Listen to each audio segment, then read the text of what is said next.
দেশলাইটা আর একটা নিয়ে আসো। আমাদের কমিটির ছেলেদের বলছি দেশলাই আর দুটো আনো।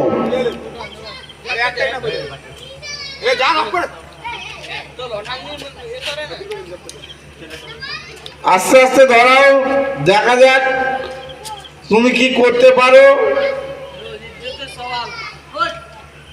শেষ হয়ে গেল ফিরোজ।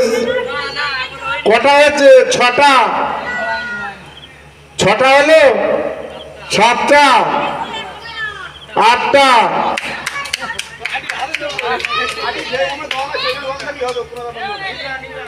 ইমরান, ইমরান